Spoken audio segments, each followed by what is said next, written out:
घुटना, कंधा या कमर, चाहे जैसा हो दर्द, डॉक्टर ऑर्थो आपको देता है दर्द से पूरी आजादी, एक भरपूर जिंदगी।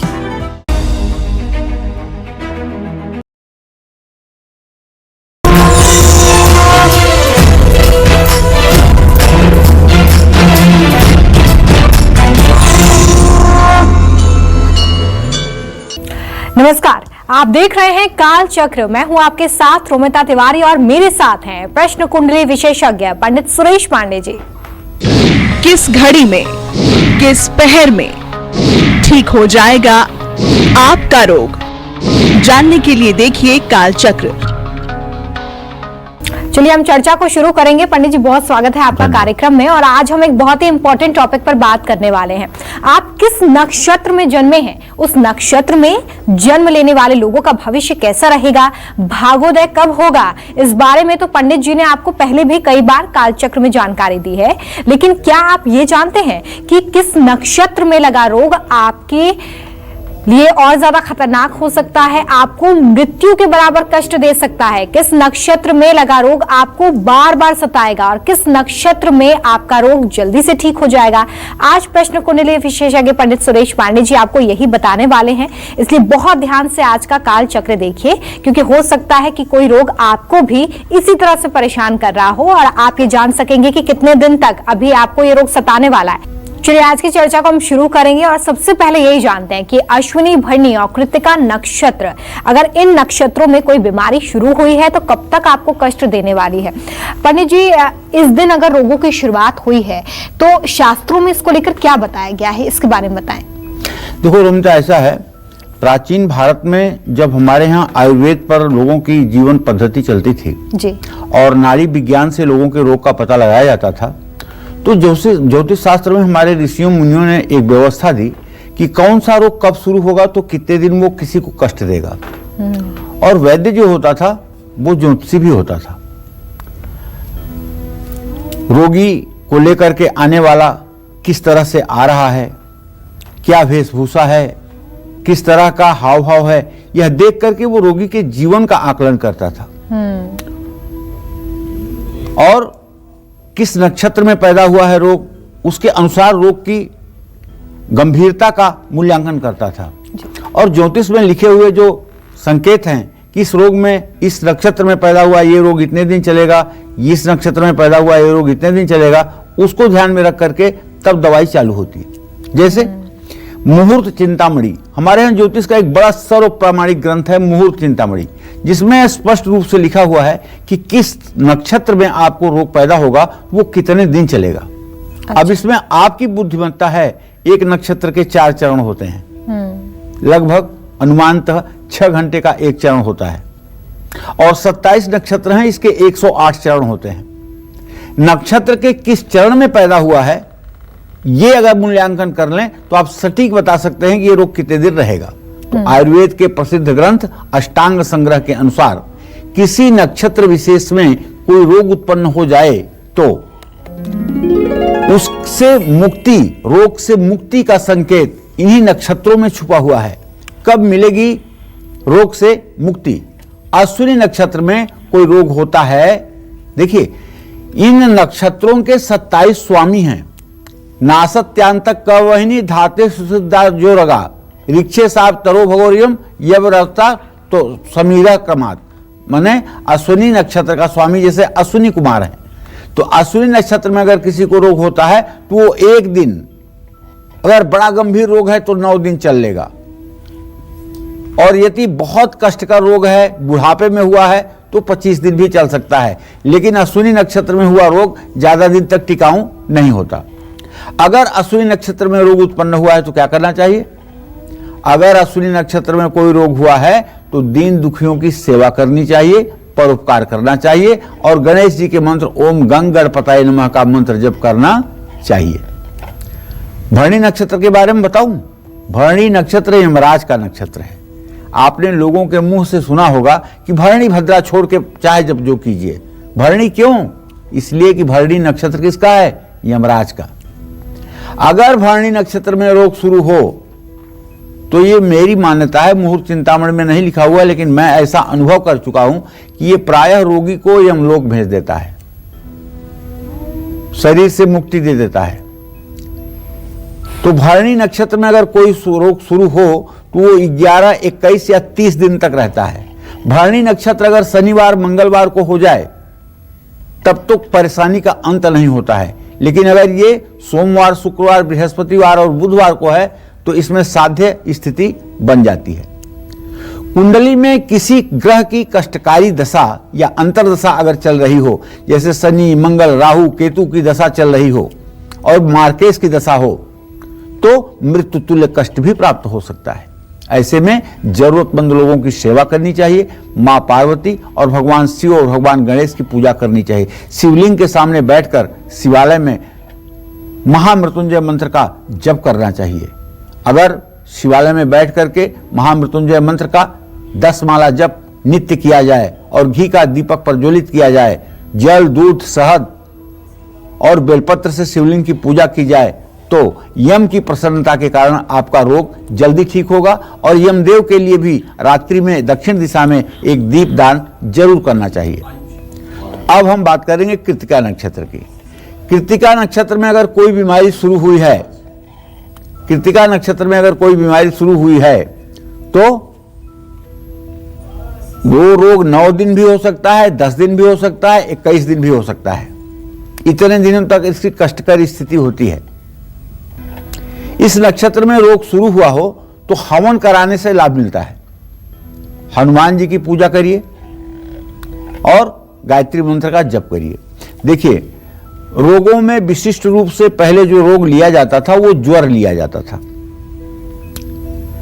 ऐहिक ज्वर, काहिक ज्वर, व्याहिक ज्वर, त्राहिक ज्वर, चातुर्थिक ज्वर, पांचमिक ज्वर, इस तरह से मासिक ज्वर, त्रिमासिक ज्वर, षटमासिक ज्वर, वर्ष ज्वर, प्रेत ज्वर, पिशाच ज्वर, चांडाल ज्वर, इस प्रकार के ज्वर बहुत प्रकार के होते हैं। और ये ज्वर अगर इन नक्षत्रों में उत्पन्न हुए हों तो इस तरह से इसके लिए कष्टकारी होते हैं। अगर ये स्थिति बनी हो और आपको भी बुखार होता हो और आपका बुखार हर समय 99 से 100 के बीच में रहता हो, ना तो ज्यादा हो ना तो कम हो, दवाई आपने बहुत कर ली, सालों बीत गए लेकिन आपको राहत नहीं मिली, तो आज मैं शर्तियां इसका आपको इलाज बताता हूं और इसका पूरा लाभ आपको 1 दिन में मिलेगा। बस आप नोट करिए। एक किताब है दुर्गा कल्पद्रुम, ये किताब है दुर्गा कल्पद्रुम। उस किताब में शूलनी दुर्गा का मंत्र लिखा हुआ है। शूलनी दुर्गा के 3 मंत्रों को पढ़ते हुए एक लाल फूल लेकर के रोगी के ऊपर जल छिड़किए। ये 7 आवृत्ति करिए और तुरंत थर्मामीटर रखिए। आप मंत्र चालू करने के पहले का बुखार टेस्ट कर लीजिए, मंत्र चालू होने के बाद का बुखार चेक कर लीजिए। आपकी अगर आंखें विस्मृत न हो जाएं तो कहिएगा, अगर आप चमत्कार में न डूब जाएं तब कहिएगा। कैसा भी ज्वर हो, इस मंत्र के अधीन उस ज्वर की कुछ नहीं चलने वाली है और वो ज्वर निश्चित रूप से सदा सर्वदा के लिए समाप्त होगा। ये उपाय 3 बार करना चाहिए, लेकिन मंत्र कठिन है इसलिए शुद्ध पढ़ने की चेष्टा होनी चाहिए और जल में थोड़ा सा गंगा जल होना चाहिए, लाल फूल या पीला फूल होना चाहिए। रोगी का पैर दक्षिण दिशा में नहीं होना चाहिए। रोगी को ऐसा बैठाएं कि उसका मुंह पूरब दिशा में हो और रोगी पश्चिम दिशा की तरफ बैठे और स्वयं दक्षिण दिशा की ओर बैठ करके उसके ऊपर जल छिड़के। चलिए आगे बढ़ेंगे और अब बात करते हैं रोहिणी, वृश्चिरा और आर्द्रा नक्षत्र की। इन नक्षत्रों में शुरू हुआ रोग कितने दिन आपको कष्ट देता है, साथ ही इन रोगों से अगर आपको मुक्ति पानी है तो कौन से सटीक उपाय आपको करने हैं, पंडित जी से जानेंगे। पंडित जी, इन नक्षत्रों के बारे में बताइए कि इन नक्षत्रों में अगर कोई रोग शुरू हुआ है, इन दिनों में कोई रोग शुरू हुआ है तो कितने दिन तक इसका जो असर है वो रहता है और क्या उपाय हमें करने चाहिए। देखो, रोहिणी नक्षत्र जो है चौथा नक्षत्र है। रोहिणी नक्षत्र में अगर कोई रोग शुरू हो जाए तो 3 दिन, 7 दिन या 9 दिनों तक रहता है। ये रोहिणी जो है सौम्य नक्षत्र है। रोहिणी अच्छा नक्षत्र है। 7 दिनों तक या 9 दिनों तक ये मतलब कि परेशान करता है। इस नक्षत्र में कष्टों से बचने के लिए चिड़चिड़े की जड़ अपनी बाजू में धारण करना चाहिए। ये चिड़चिड़ा क्या होता है? इसको कहते हैं ज्योतिष शास्त्र में अपामार्ग, अपामार्ग कहते हैं। और ये सड़कों के किनारे प्रायः होता है। इसमें छोटे छोटे कांटे होते हैं। ये बुध के लिए औषधि के रूप में काम करता है। तो इसकी जड़ अगर निकाल करके और हरे धागे में गले में धारण की जाए या हाथ में धारण की जाए तो उससे रोग मुक्ति मिलती है। और इसमें भगवान शिव की उपासना जरूर करनी चाहिए। अगर रोहिणी नक्षत्र में ज्वर पैदा हुआ है या रोग पैदा हुआ है या चोट लगी है तो भगवान शिव की उपासना करनी चाहिए। अगर छोटी समस्या है तो ओम नमः शिवाय का जप कर लें, और अगर बड़ी समस्या आपको लगती है तो महामृत्युंजय मंत्र का जप शुरू कराएं। गायत्री मंत्र और सूर्य के मंत्रों का जप करने से भी रोहिणी नक्षत्र में शुरू हुए रोग से लाभ मिलता है। सूर्य का मंत्र ओम घृणी सूर्याय नमः, ओम घृणी सूर्याय नमः, इस मंत्र को 108 बार बोलने से भी लाभ मिलता है। अब हम 5वें नक्षत्र की बात करेंगे, मृगशिरा नक्षत्र की। अगर मृगशिरा नक्षत्र में कोई कष्ट किसी के ऊपर शुरू हुआ है तो उसका प्रभाव 3 दिन, 5 दिन या 9 दिनों तक रहता है। देखिए, इतना खतरनाक ये नक्षत्र नहीं है मृगशिरा। इस नक्षत्र में हुए रोग से रक्षा के लिए बस पूर्णिमा का व्रत बहुत काफी होता है। और अगर पूर्णिमा का व्रत नहीं भी कर पाते हैं तो चंद्रमा के मंत्रों का जप करना और शिव मंदिर में जाकर जल, दूध, शहद और बेलपत्र से पूजा करने पर भी लाभ मिलता है। मां पार्वती की उपासना करने से भी इस नक्षत्र में कष्टों से मुक्ति मिलती है। और इसी तरह से आर्द्रा, ये राहु का नक्षत्र है, निश्चित रूप से खतरनाक है। आर्द्रा नक्षत्र में अगर कोई कष्ट शुरू हो तो उसका प्रभाव 10 दिनों तक या 1 महीने भी रहता है। और कुंडली में ग्रह अगर अच्छे नहीं हैं तो ये आर्द्रा मृत्यु के नजदीक तक पहुंचा सकता है। और अगर जन्म कुंडली में ग्रहों की स्थिति ठीक है, रोगेश मजबूत नहीं है, लग्नेश मजबूत है, जीवन रक्षा का योग जन्म कुंडली में बना हुआ है, तो इस नक्षत्र में शुरू हुआ रोग कुछ दिनों तक कष्ट दे करके समाप्त हो जाता है। तो इस नक्षत्र में हुए रोग से रक्षा के लिए भगवान शिव ही एकमात्र सहारा है और महामृत्युंजय मात्र एक उपाय है। मंत्र महामणि विषय ब्याल के, मेटत कठिन कुमंक भाल के। भाई, भगवान शिव की उपासना करिएगा, सोमवार का व्रत करिएगा, पीपल के पेड़ की जड़ दाहिनी बाजू में धारण कीजिएगा। इन सब चीजों से निश्चित रूप से लाभ मिलेगा। लेकिन आर्द्रा नक्षत्र जो है ये राहु का नक्षत्र है और राहु के नक्षत्र में रोग शुरू हो और कष्ट न हो, ऐसा कैसे हो सकता है? इसलिए भगवान शिव ही इस कष्ट से मुक्ति दे सकते हैं। भगवान शिव का श्रद्धा पूर्वक मंत्र जप और भगवान शिव का ध्यान करना चाहिए। चलिए बात करते हैं पुनर्वासु, पुष्य और अश्लेषा नक्षत्र की। इन नक्षत्रों में रोग आपको कितना परेशान करेगा, सेहत से जुड़ी इन परेशानियों से मुक्ति पाने के लिए आपको इन नक्षत्रों में कौन से उपाय करने चाहिए, आइए पंडित जी से इसके बारे में जान लेते हैं। पंडित जी, अब जो 7, 8, 9 नक्षत्र हैं इसके बारे में बताइए कि कौन से उपाय हमें करने चाहिए और कितने दिनों तक इस नक्षत्र में इस दिन शुरू हुए रोग हमें सता सकते हैं। 7वां नक्षत्र रोमिता पुनर्वसु है और इसका स्वामी ग्रह जो है वो बृहस्पति है जी। और बृहस्पति एक शुभ ग्रह है। अगर पुनर्वसु नक्षत्र में कोई व्याधि होती है तो इसकी पीड़ा सिर्फ और सिर्फ 7 दिन या 9 दिन तक रह सकती है। ज्यादा दिनों तक इसमें रोग नहीं टिकता है। इस नक्षत्र में रोग से अपनी रक्षा के लिए रविवार को जब भी पुष्य नक्षत्र हो तो सफेद मंदार के पेड़ की जड़ अपनी बाजू में धारण कर सकते हैं। मां दुर्गा या मां काली की उपासना करनी चाहिए। बुध और सूर्य के मंत्रों का जप करना चाहिए। इस तरह से यह उपाय करने पर बृहस्पति का ये जो नक्षत्र पुनर्वसु है ज्यादा कष्ट नहीं देता है और इसमें जो रोग शुरू होते हैं वो 7 से 9 दिनों के बीच में समाप्त भी हो जाते हैं। अब हम बात करेंगे जो बड़ा प्रसिद्ध नक्षत्र है, लेकिन शायद आपको पता है कि नहीं, शनि का नक्षत्र है, पुष्य नक्षत्र की। पुष्य नक्षत्र शनि का नक्षत्र है। अगर इसमें रोग हो जाए तो उसकी पीड़ा 7 दिनों तक ही रहती है। बृहस्पति इस राशि में उच्च के होते, इस नक्षत्र में उच्च हो जाते हैं। बृहस्पति का संयोग पुष्य नक्षत्र को मतलब अमृत बना देता है। तो इस नक्षत्र में हुए रोग से आपकी रक्षा के लिए कुसा की जड़, कुसा जिसे पंडित जी लोग पानी छिड़कते हैं यजमान के ऊपर, वो कुसा होता है, उसकी जड़ जमीन के नीचे से निकाल करके और अपने दाहिने हाथ पर आप धारण कर सकते हैं, दान पुण्य कर सकते हैं। गाय को घी लगाकर और गुड़ लगा करके रोटी खिला सकते हैं। पुष्य नक्षत्र में मंदिर में दीप दान करें, माँ लक्ष्मी को लाल फूलों की माला अर्पित करें। अब इसी तरह से हम आ गए 9वें नक्षत्र पर। यह है आश्लेषा नक्षत्र, यह है बुध का नक्षत्र और यह है मूल संज्ञक नक्षत्र। ठीक है, तो आश्लेषा नक्षत्र में कोई रोग अगर शुरू हुआ है तो उसका प्रभाव 9 दिन, 20 दिन या 30 दिनों तक रहता है, क्योंकि बुध जो है ना बड़ा मंद ग्रह है, सुस्त ग्रह है। मंद ग्रह कहना उचित नहीं है, हाँ, इसका प्रभाव जो होता है बहुत धीरे धीरे होता है।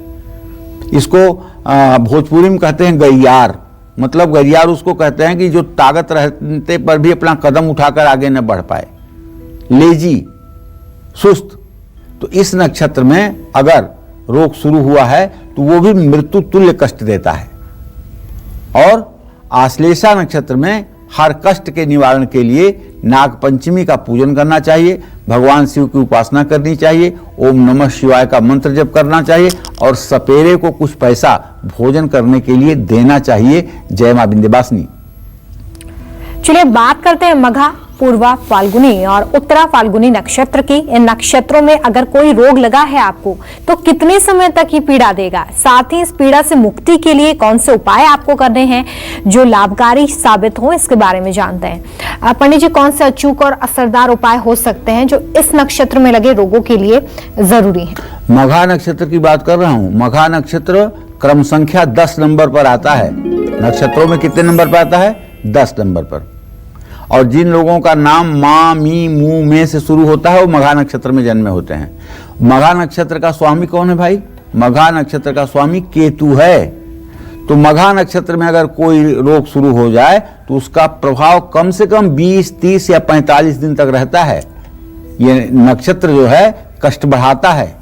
इस कष्ट से मुक्ति पाने के लिए कुष्ठ रोगियों की सेवा करनी चाहिए, जरूरतमंद लोगों में मिठाई बांटनी चाहिए, बरगद के पेड़ की पूजा करनी चाहिए और पितरों को सम्मान करना चाहिए, श्राद्ध करना चाहिए।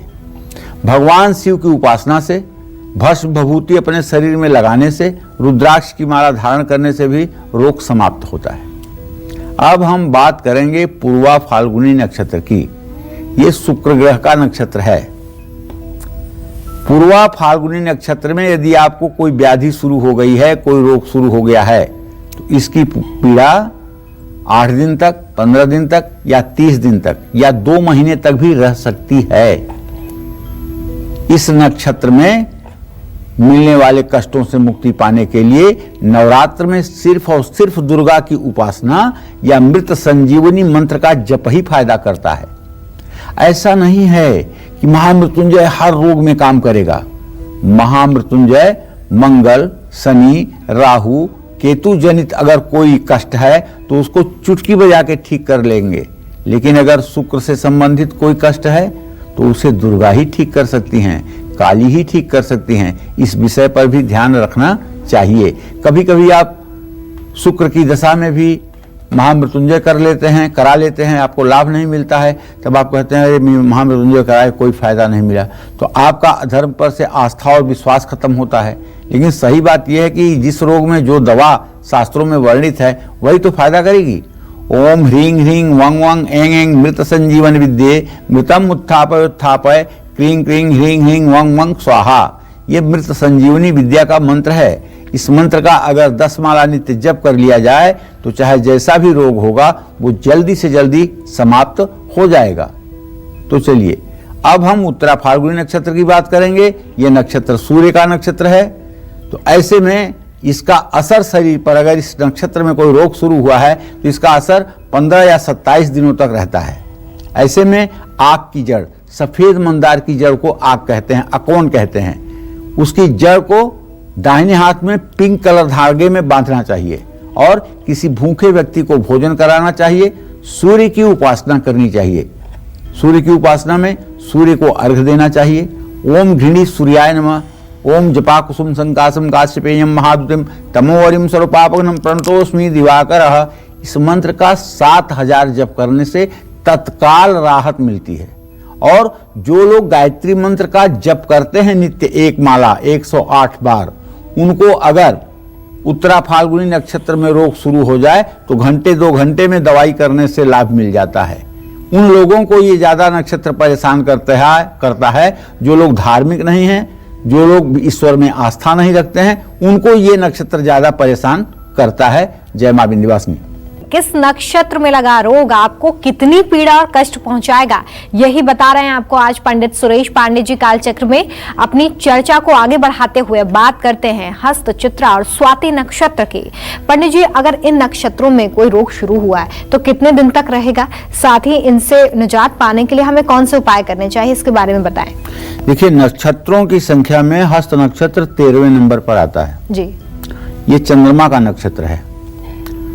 अगर हस्त नक्षत्र में बीमारी लग रही है तो उसका प्रभाव 7, 8, 9 या 15 दिनों तक रहता है, इससे ज्यादा नहीं रहता है।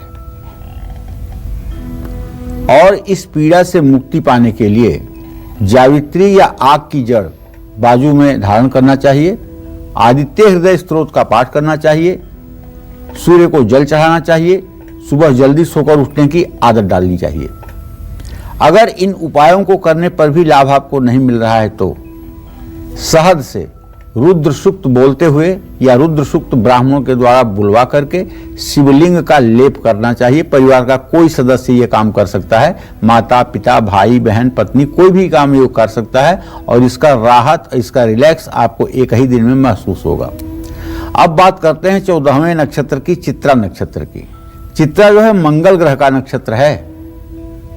जो लोग चित्रा नक्षत्र में पैदा होते हैं उनके ऊपर मंगल की महादशा शुरू रहती है। तो चित्रा नक्षत्र में अगर किसी के ऊपर कोई रोग या कोई संकट आया है तो उसका प्रभाव 8 से 11 दिन या 15 दिनों तक रहता है। ऐसे में घर में तिल, चावल या जौ से हवन करना चाहिए। जानते हैं, तिल अगर आप 1 किलो लें तो चावल आपको आधा किलो लेना है और जौ आपको 1 पाव लेना है। तिल का आधा चावल, चावल का आधा जौ। अधिक अन्न जलाने से दरिद्रता आती है और काला तिल जलाने से सुख समृद्धि आती है। ये बात भी समझ लीजिए। जो लोग सिर्फ काला तिल, घी और चीनी से हवन करते हैं और उसमें कपूर और पंचमेवा मिला लेते हैं, निश्चित रूप से ऐसे लोगों की सारी मनोकामना श्री हरि विष्णु पूर्ण करते हैं। तो चित्रा नक्षत्र के अशुभ प्रभावों को कम करने के लिए मां दुर्गा की उपासना करनी चाहिए। दुर्गा सप्तशती का पाठ करना चाहिए। रोगान शेषान पहंसि तुष्टा रुष्टा तु कामान सकलान अभीष्टान त्वामाश्रिता नाम न विपन्नराणाम त्वामाश्रिता श्रयताम प्रयांति। यही मंत्र जोर जोर से 108 बार रोगी के पास बोलना चाहिए और रोगी के माथे पर कोई बड़ा बुजुर्ग आदमी दाहिना हाथ रख करके इस मंत्र को 1 बार बोल दे, चमत्कार आपके सामने होगा। अब हम स्वाति नक्षत्र की बात करेंगे। स्वाति नक्षत्र में कोई कष्ट आए तो यह भी राहु का ही नक्षत्र है, स्वाति समझ के रखिएगा। अगर कोई कष्ट आए तो उसका असर 1, 2 या 5 या 10 दिनों तक रहता है। ऐसे में कष्टों से मुक्ति के लिए गाय की सेवा करनी चाहिए, जावित्री की जड़ बाजू में धारण करना चाहिए, मां सरस्वती की उपासना करनी चाहिए। और सबसे बड़ी बात है कि अगर रोग ज्यादा दिनों तक का हो गया है और गंभीर रोग है, इसमें कोई घाव हो गया है या हड्डी में व्रण हो गया है या हड्डी टूट गई है, तब आपको तुरंत 7 तरह के अनाज 1-1 किलो व्यवस्था करके और 1 कंबल किसी जरूरतमंद व्यक्ति को दान कर देना चाहिए। ये दान करते ही आपके रोग की जो आक्रामकता है वो कम हो जाती है और दवाइयां फायदा करने लगती हैं, लाभ मिलना शुरू हो जाता है। और अगर कोई रोग विशाखा, अनुराधा या ज्येष्ठा नक्षत्र में शुरू हुआ है तो कितने दिन तक आपको इससे कष्ट होगा, साथ ही इन रोगों से मुक्ति पाने के लिए आपको कौन से उपाय करने हैं, आइए जानते हैं। पंडित जी, इसके बारे में बताएं कि अगर विशाखा या ज्येष्ठा नक्षत्र में या अनुराधा नक्षत्र में कोई रोग लगा हो तो कितने दिन तक पीड़ा देता है। देखिए, विशाखा नक्षत्र में अगर किसी को कोई बीमारी है, कोई व्याधि शुरू हुई है विशाखा नक्षत्र में, तो इसकी पीड़ा 8, 10, 20 या 30 दिन तक रहती है। ऐसे में काली गुंजा की जड़ बाजू में पहनना चाहिए, सुगंधित वस्तुओं से घर में हवन करना चाहिए। ये बृहस्पति का नक्षत्र है। भगवान शिव और भगवान विष्णु की उपासना करनी चाहिए। पीली मिठाई किसी वेद पाठी ब्राह्मण को खिलाना चाहिए। अब अनुराधा नक्षत्र की बात कर रहा हूं। वैसे तो कहते हैं बुधा अनुराधा सबका आर्य साधा, बड़ा अच्छा नक्षत्र अनुराधा को माना जाता है, लेकिन ये भी शनि का ही नक्षत्र है। एक पुष्य बहुत अच्छा माना जाता है, वो शनि का नक्षत्र, और एक ये अनुराधा, ये भी शनि का नक्षत्र। अगर अनुराधा नक्षत्र में कोई रोग या कष्ट शुरू हुआ है या ज्वर पीड़ा शुरू हुई है तो इसकी पीड़ा 6 दिन, 10 दिन या 28 दिनों तक रह सकती है।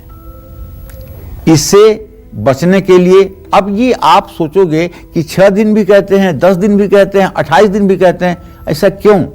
इसके गर्भ में एक बात छिपी है। वो बात ये है कि लग्न 3 प्रकार के होते हैं, चर, स्थिर, द्विस्वभाव। चर लग्न वो होती है जो चलायमान होती है, स्थिर लग्न वो होती है जो कुंडली मारकर एक जगह बैठ जाती है, द्विस्वभाव लग्न वो होती है जो शुरू के आधे तक चलायमान होती है और बाद के आधे तक स्थिर होती है। तो ये जो लग्नों की 3 स्थितियां हैं ना, तो अब जैसे किसी नक्षत्र में रोग पैदा हुआ, वो कितने बजे रोग पैदा हुआ, उस समय कौन सी लग्न थी। अगर लग्न चर लग्न है तो 6 दिन, अगर स्थिर लग्न है तो 28 दिन, अगर द्विस्वभाव लग्न है तो 10 दिनों में रोग समाप्त हो जाएगा। ये भी बात ध्यान देने की है। इससे बचने के लिए चमेली की जड़ बाजू में धारण करना चाहिए और चमेली का तेल और सिंदूर किसी हनुमान मंदिर में दान करना चाहिए, हनुमान जी के प्रतिमा पर लेप करने के लिए। और आदित्य हृदय स्तोत्र की उपासना करनी चाहिए, सूर्य के नामों का जप करना चाहिए। अब हम बात करेंगे ज्येष्ठा नक्षत्र की। ये नक्षत्र बुध का नक्षत्र है। अगर ज्येष्ठा नक्षत्र में कोई रोग शुरू हो जाए तो उसका प्रभाव 15, 21 या 30 दिनों तक रहता है। जानते हैं यही ज्येष्ठा नक्षत्र जो है सबसे कठिन मूल का नक्षत्र है। इसका अंतिम चरण का 1 घटी माने 24 मिनट और मूल की शुरुआत की 1 घटी 24 मिनट में अगर किसी का जन्म हो तो ऐसे आदमी का पिता अतिशीघ्र स्वर्गवासी हो जाता है। तुलसीदास जी का जन्म इसी में हुआ था। जन्म लेते ही माता पिता दोनों को खा गए और एक दासी ने उनका पालन पोषण और भरण पोषण किया। पैदा हुए थे तो ही उनके मुंह में 2 दांत थे और राम राम कहते हुए पैदा हुए थे तुलसीदास जी, ऐसा हमारे शास्त्रों की मान्यता है। ये निश्चित रूप से अगर ज्येष्ठा नक्षत्र में रोग शुरू हो तब भी सावधान रहिएगा, और अगर ज्येष्ठा नक्षत्र में संतान पैदा हो तब भी बहुत अच्छे ढंग से मूल शांति कराइएगा। और मूल शांति के अंत में एक लाल शॉल या कंबल में बच्चे को लपेट करके और सीधी गाय जो हो उसके पास ले जाकर के गुड़ जो है कंबल के साथ सटा करके दिखाना चाहिए। गुड़ जब गाय खाएगी वो गाय के नथुने की हवा बच्चे को लगेगी तो मूल जिंदगी भर के लिए समाप्त हो जाएगा। ऐसे में इस कष्ट से मुक्ति के लिए भूखे व्यक्ति को दूध से बनी चीजें भी खिलानी चाहिए। और तो और भगवान विष्णु की उपासना करना चाहिए, बुध की शांति करानी चाहिए। विष्णु सहस्त्रनाम का पाठ करना अत्यंत लाभकारी होता है। जय मां विंध्यवासिनी। चलो बात करते हैं मूल, पूर्वाषाढ़ा और उत्तराषाढ़ा नक्षत्र की। अगर इन नक्षत्रों में आपको कोई रोग लगाए तो कितने दिन तक परेशानी झेलनी पड़ेगी, साथ ही सेहत से जुड़ी इन परेशानियों से निजात पाने के लिए आपको कौन से उपाय करने हैं, जिसके बारे में से पहले भी पंडित जी बताते रहे हैं, ये जान लेते हैं। अब पंडित जी 19वां जो नक्षत्र है मूल नक्षत्र और जो बाकी हुई बचे हुए नक्षत्र हैं, इनमें अगर कोई रोग लगेगा तो कितने दिन तक परेशानी होगी, क्या उपाय करने चाहिए इसके लिए? देखो, वैसे नक्षत्र रोमिता 27 होते हैं, एक अभिजीत को लेकर 28 नक्षत्र होते हैं, लेकिन मूल के नक्षत्र जो होते हैं 6 होते हैं। लेकिन मूल नाम एक ही नक्षत्र का है जो 19वां नक्षत्र है, उसका नाम मूल है। लेकिन अश्वनी, अश्लेषा, मघा, ठीक है, और उधर रेवती और उधर ज्येष्ठा और मूल, ये 6 नक्षत्र मूल संगत माने जाते हैं। इसमें कोई गफलत नहीं होनी चाहिए। तो ये बात समझना चाहिए कि मूल नक्षत्र जो है वो एक ही नक्षत्र को कहते हैं। तो मूल नक्षत्र में अगर कोई रोग उत्पन्न हो जाए या कोई कष्ट शुरू हो जाए तो इसका प्रभाव व्यक्ति पर 9 दिन, 15 दिन या 20 दिनों तक रहता है। मूल नक्षत्र में अगर आपको रोग हो रहा है तो इसका मतलब कि केतु का नक्षत्र है, इसके अधिपति केतु हैं। तो इन कष्टों को कम करने के लिए पहली बात तो पानी की बर्बादी ना करें, दूसरी बात किसी का दिल ना दुखाएं, तीसरी बात महामृत्युंजय मंत्र का जप करें और चौथी बात भगवान गणेश की उपासना करें और साथ में एक सफेद झंडा, त्रिकोण झंडा सफेद बनवाकर उसमें लाल रंग से ओम लिख करके और उसे पीपल के पेड़ में टंगवा दें बुधवार के दिन। मैं पूरे दावे के साथ कहता हूं, इसका आप रिस्पांस देखिएगा। पूर्वाषाढ़ नक्षत्र में अगर कोई व्यक्ति को कोई रोग या कोई व्याधि शुरू होती है तो ये शुक्र का नक्षत्र है, इसमें 15 या 30 दिनों तक वो व्याधि रह सकती है।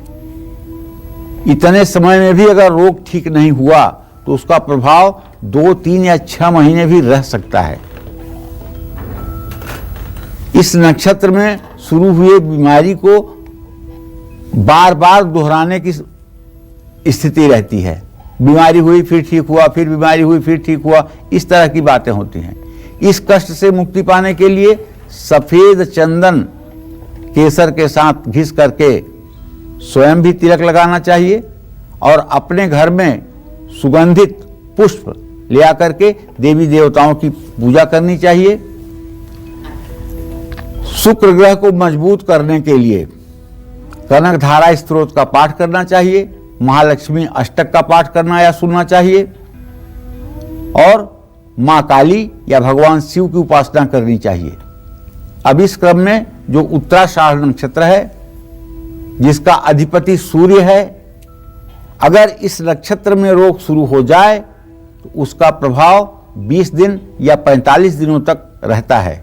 इस पीड़ा को कम करने के लिए किसी भूखे व्यक्ति को भोजन कराना चाहिए, असहाय की मदद करनी चाहिए और सूर्य के मंत्रों का यथासंभव जप करना चाहिए। सूर्य का सबसे अच्छा मंत्र है ओम आकृष्णेन रजसा वर्तमानो निवेशयन्नमृतं मृतं च हिरण्येन सविता रथेन देवो याति भुवनानि पश्यन् सूर्याय नमः। ये वैदिक मंत्र है। अगर आप याद कर सकते हैं तो 7000 इस मंत्र का जप करने से चमत्कार होगा।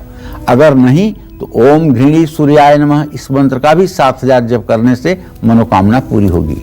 या पौराणिक मंत्र ओम जपा कुसुम संकासम काश्यपेयम महादुतिम तमोवरिम सर्व पापघ्नम प्रणतोस्मि दिवाकरम सूर्याय नमः इस मंत्र का भी 7000 जप किसी भी रविवार के दिन करने से रोग में राहत मिलती है।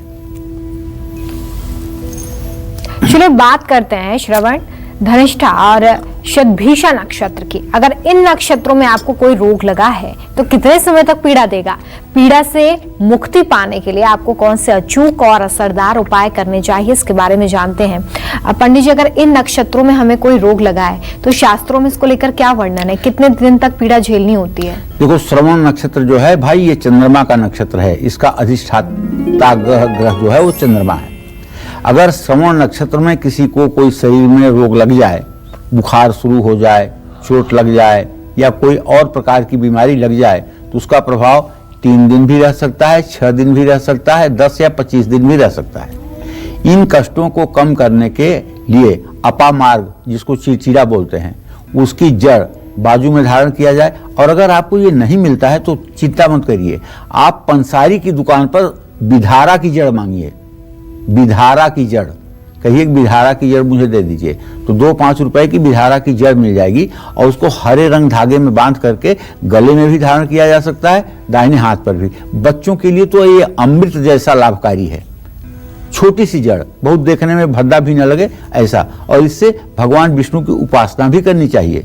भगवान श्री हरि विष्णु को प्रसन्न करने के लिए सबसे बड़ा जो रास्ता है संसार में वो ये है कि भगवान विष्णु को प्रसन्न करने के लिए दरिद्र नारायण की सेवा करिए।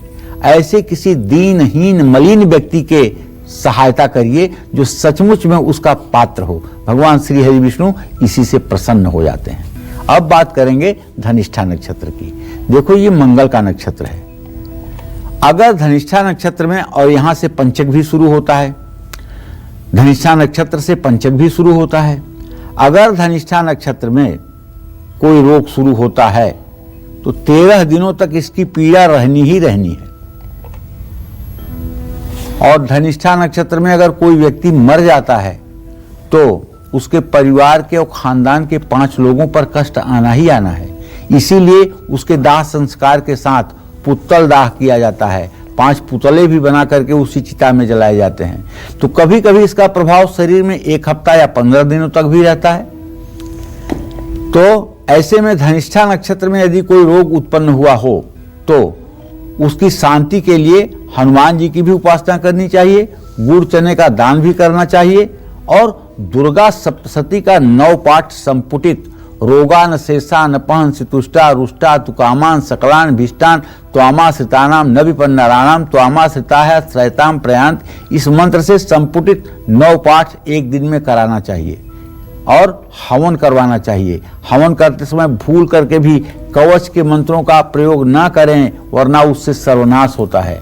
भगवान शिव की उपासना करें। अब शतभिषा नक्षत्र में कहेंगे कि अगर कोई रोग शतभिषा नक्षत्र में लग जाए तो इसका कष्ट 3 दिन, 10 दिन, 21 दिन या 40 दिनों तक रहता है। ऐसे में कष्टों से मुक्ति पाने के लिए हवन, यज्ञ, दान, पुण्य कराएं और भूखे लोगों को भोजन कराएं। चंदन घिसकर उसका तिलक करें। जय मां विंध्यवासिनी। चलिए बात करते हैं पूर्वा भाद्रपद, उत्तरा भाद्रपद और रेवती नक्षत्र के नक्षत्रों में लोग अगर किसी रोग से पीड़ित होते हैं तो कितने दिनों तक कष्ट झेलना होता है, साथ ही क्या उपाय कर सकते हैं, आप जल्दी से जान लेते हैं। पंडित जी इसके बारे में बताएं। देखिए, पूर्वा भाद्रपद नक्षत्र की बात करने जा रहा हूं। पूर्वा भाद्रपद नक्षत्र में अगर कोई कष्ट की स्थिति हो जाए तो ये तो नक्षत्र ही सूर्य का है, तो इसकी पीड़ा 2 या 10 दिनों तक रह सकती है। कभी कभी इस नक्षत्र में शुरू होने वाले रोग 2 या 3 महीनों तक भी रहते हैं। इन कष्टों से मुक्ति के लिए तिल का दान करना चाहिए किसी यज्ञ स्थल में, या तिल, घी, चीनी से सूर्य के मंत्रों को बोलते हुए हवन करना चाहिए। और उत्तरा भाद्रपद नक्षत्र में शरीर में अगर कोई रोग उत्पन्न हो रहा है तो इसकी पीड़ा 7 दिन, 10 दिन या 45 दिनों तक भी रह सकती है। ऐसे में इन कष्टों से मुक्ति पाने के लिए पीपल की जड़ बाजू में धारण करनी चाहिए। भूखे व्यक्ति को मीठा भोजन कराना चाहिए। माँ दुर्गा की उपासना करनी चाहिए। विष्णु सहस्र नामावली का पाठ करना चाहिए। अब अंतिम नक्षत्र पे आ गए, कहाँ? रेवती। रेवती नक्षत्र में अगर किसी को रोग कोई पैदा हुआ हो या शरीर को कोई रोग लग जाए तो इसका प्रभाव 10 दिन, 28 दिन या 45 दिनों तक रहता है। इन कष्टों से मुक्ति पाने के लिए पीपल की जड़ बाजू में धारण करना चाहिए, उससे भी लाभ मिलता है। जय मां विंध्यवासिनी। निरोगी काया के लिए आपको दिशाओं से जुड़ी किन बातों का खास ख्याल रखना चाहिए, आइए पंडित जी से जल्दी से जान लेते हैं। पंडित जी, ये सभी चाहते हैं कि वो स्वस्थ रहे, निरोगी रहे, कोई रोग ना लगे, लेकिन इससे जुड़ी दिशाओं की जो इम्पोर्टेंट बात है वो क्या हो सकती है? क्या खास ख्याल रखना है हमें दिशाओं को लेकर? देखो रमजा, हर व्यक्ति चाहता है कि ऋण, रोग और दरिद्रता, ये 3 चीजें उसके जीवन में ना हो। ना तो किसी का कर्ज रहे, ना तो कोई उसके पास रोग रहे, और ना तो किसी का मतलब कि किसी के लिए उसके मन में दरिद्रता हो। दरिद्रता का मतलब अभाव।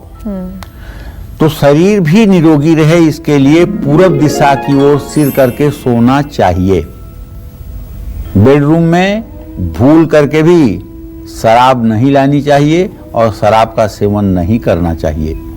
सुबह घर की सभी खिड़कियों को सूर्योदय के समय खोल देना चाहिए और भरपूर धूप आने देना चाहिए।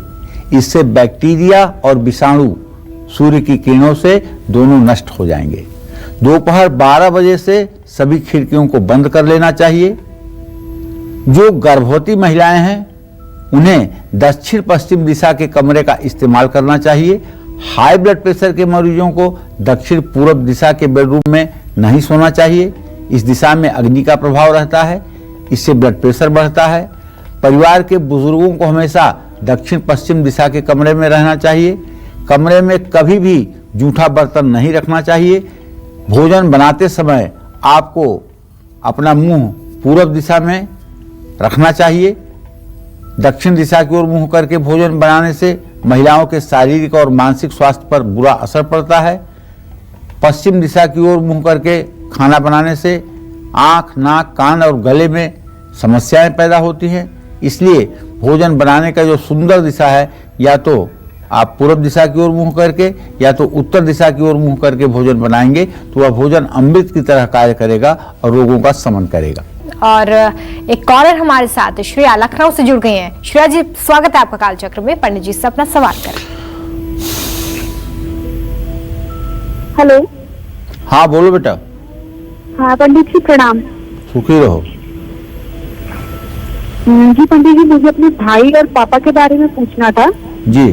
कि मेरे भाई का आगे अभी फ्यूचर में कैसा रहेगा, उसका जॉब कैसी रहेगी और उसको अगर बिजनेस करना हो तो किस लाइन में बिजनेस करे या फिर उसका बिजनेस कैसा चलेगा। जी जी। और पापा का पूछना था कि उनका अभी सरकारी वकील के लिए मुझे पूछना था, वो एडवोकेट है, पूछना था कि उनका कैसा रहेगा, मतलब कब तक बनेगा। श्रेया एक बार बताओ कि भाई तुमसे छोटा है एक बड़ा? मुझसे 1 साल छोटा है। हाँ चलो मैं बताता हूँ बेटा, आपके तृतीय भाव का स्वामी मंगल है, उससे 10वें भाव का स्वामी शनि है। इसका भविष्य बिल्कुल अच्छा रहेगा, कोई चिंता करने की बात नहीं है। समय तो जरूर लगेगा लेकिन सफलता इसके कदम चूमेगी। और इसको कहो कि ये मंगलवार के दिन 100 पाठ हनुमान चालीसा के करे और ये 7 मंगलवार करे। 7 मंगलवार के बाद देखना इसको कैसे चमत्कार दिखाई देगा और ये कैसे सरकारी नौकरी में सफल होकर के दिखाएगा। जहाँ तक आपने अपने पिताजी के बारे में पूछा है तो जान लीजिए कि बुध सूर्य की युति बनी हुई है, वो ठीक कार्य कर रहे हैं और आगे सरकारी वकील बनने की पूरी संभावना बनी हुई है। लेकिन मुझे लगता है कि सरकारी वकील बनने में जनवरी 2022 के बाद जो प्रयास करेंगे उसमें सफलता मिलेगी। आटा कैसे बढ़ाएगा आपकी आमदनी, प्रॉपर्टी और बचत? आटा कैसे दिलाएगा आपको तरक्की? साथ ही आटे के कौन से 5 अचूक उपाय हैं जो आपको करने चाहिए जिससे आपका भाग्योदय हो सके? चलिए जल्दी से जान लेते हैं। पंडित जी, घर में रखा आटा जो है वो कैसे हमारी तरक्की में कारगर साबित हो सकता है? ये सुनने में बड़ा अटपटा लगता है, बताइए जरा। जिस घर में आटा होगा तभी तो उस घर की तरक्की होगी, तभी तो उस घर का चूल्हा जलेगा, तभी तो लोग सक्रिय रहेंगे। रही बात गेहूं के आटे की, तो देखो जब गेहूं का आटा आपको बनाना हो, यूज करना हो, तो उसमें थोड़ी सी हल्दी डाल दो और हल्दी डाल करके उस आटे को गूंथ लो और गूंथने के बाद उसकी रोटी बना करके किसी गाय को खिला दो। निश्चित रूप से ये एक चमत्कार है। ऐसा करने से आपके अंदर की नेगेटिविटी जो है वो दूर होगी। और अगर आपको जोड़ों में दर्द रहता है और भयंकर परेशानी है आपको, तो आटे का एक उपाय आपको बता रहा हूं। आटे में हल्दी डाल करके और उसको गूंथ लीजिए, उसका पेड़ा बना लीजिए पेड़े के आकार का, और उसके ऊपर थोड़ा सा गुड़ और थोड़ी सी चने की दाल भीगी हुई रख करके किसी गाय या बैल को खिला दीजिए। निश्चित रूप से लाभ मिलेगा।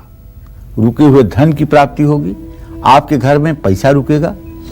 शनिवार के दिन अगर गेहूं पिसवा रहे हैं, चक्की पर गेहूं भेज रहे हैं, तो उसमें 100 ग्राम काले चने और 100 ग्राम काले चने और 2-4 पत्ती तुलसी के और 2-4 पत्ती तुलसी के केसर के डाल करके पिसवाना चाहिए। ऐसा करने से आर्थिक तंगी, दरिद्रता दूर होती है और आमदनी का नया स्रोत मिलता है, दुर्भाग्य दूर होता है। आटे में चीनी मिला करके पंजीरी बना करके अगर चींटियों को डाला जाए तो इससे निश्चित रूप से भाग्योदय होता है और शनि के साथ साथ राहु केतु के अशुभ प्रभाव भी दूर हो जाते हैं। नौकरी और कारोबार में तरक्की के लिए रविवार के दिन गुड़ और आटे की मीठी पूड़ियां बना करके गाय को खिलानी चाहिए। और कर्ज से मुक्ति के लिए शनिवार को कुत्ते को रोटी खिलानी चाहिए। अगर सरसों का तेल लगा के रोटी खिलाई जाए तो और भी तरक्की होती है।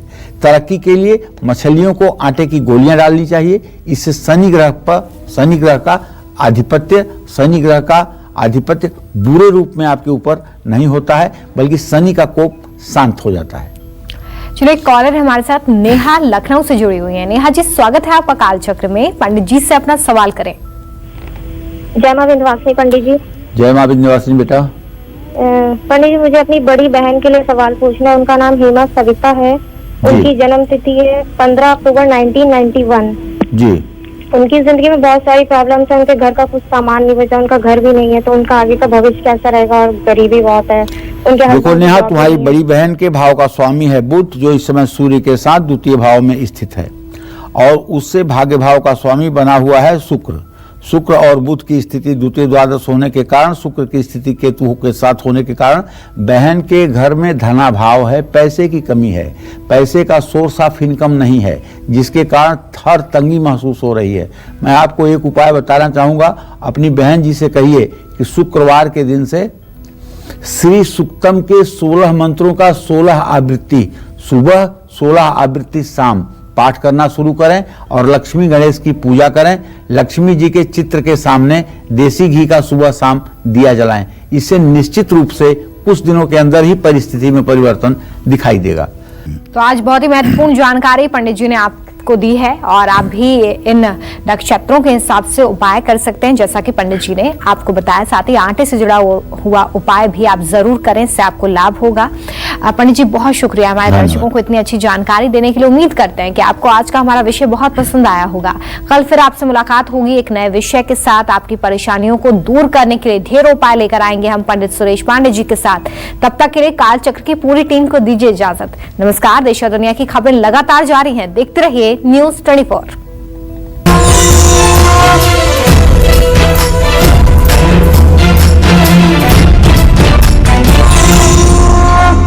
खास जड़ी बूटियों से बना पेट सफा आयुर्वेदिक चूर्ण आज ही ले आएं। पेट सफा पहली रात से ही असर दिखाता है और इसकी आदत भी नहीं पड़ती। पेट सफा हर रोग दफा।